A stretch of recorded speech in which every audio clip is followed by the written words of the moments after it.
Adjudication বিচারাধীন ব্যক্তিদের সমাধান করা হোক, তারপরেই আমরা ভোট দেব।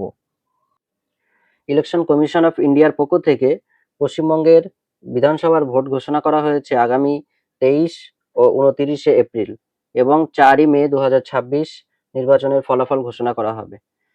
কিন্তু প্রশ্ন একটা থেকেই যাচ্ছে যে নির্বাচন কমিশন এসআইআর করেছে ভারতীয় নাগরিকদের নামগুলো সুরক্ষিত রাখা এবং যে সমস্ত নামগুলো ভারতীয় নন তাদের নামগুলোকে বাদ দেওয়া। কিন্তু এসআইআর এর পরবর্তীতে 60 লক্ষ মানুষকে যে অ্যাডজুডিকেশন নাম দিয়ে অর্থাৎ বিচারাধীন রেখেই নির্বাচনের তারিখ ঘোষণা করা হয়েছে। এখন এই 60 লক্ষ মানুষ তারা কি বৈধ ভারতীয় না অবৈধ ভারতীয়?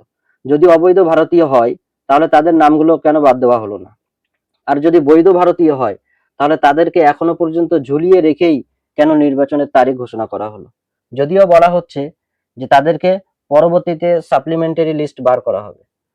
এখানেও একটা প্রশ্ন থেকে যায় যে সাপ্লিমেন্টারি লিস্ট বার না করেই কেন নির্বাচনের তারিখ ঘোষণা করা হলো? আগে তো ভারতীয় নাগরিক সেটাকে সমাধান করে তারপরেই তো ভোটের তারিখ ঘোষণা করা উচিত ছিল। কারণ আমরা জানি যে কনস্টিটিউশন অফ ইন্ডিয়ার আইপিসি 326 অর্থাৎ 326 নম্বর ধারা অনুযায়ী ইউনিভার্সাল অ্যাডাল্ট সাফরেজ প্রাপ্তবয়স্ক নাগরিকের ভোটাধিকারের ভিত্তিতেই ভোট হবে। তাহলে এখানে এর মান্যতা কিভাবে দিচ্ছে ইসিআই? কারণ যে 60 লক্ষ মানুষের অ্যাডজুডিকেশন অর্থাৎ বিচারাধীন রাখা হয়েছে তারা তো কিভাবে ভোট দেবে? কারণ যারা বৈধ ভারতীয় নাগরিক কি নয় এটা যখন ফাইনাল হয়নি তাহলে তাদের ভোট কিভাবে প্রয়োগ করবে? আর তারা যদি ভোট না দিতে পারে তাহলে এই ভোট আমরা কিভাবে বলতে পারি ফ্রি অ্যান্ড ফেয়ার ইলেকশন হয়েছে?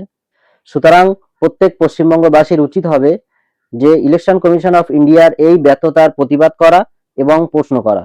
কারণ আমরা জানি গণতন্ত্রের মূল ভিত্তি হলো প্রশ্ন করতে শেখা। প্রত্যেক নাগরিকের উচিত যাদের অ্যাডজুডিকেশন আছে অথবা নেই প্রত্যেকের একই সঙ্গে একই প্ল্যাটফর্মে এসে দাবি তোলা উচিত যে আগে অ্যাডজুডিকেশন বিচারাধীন ব্যক্তিদের সমাধান করা হোক, তারপরেই আমরা ভোট দেব।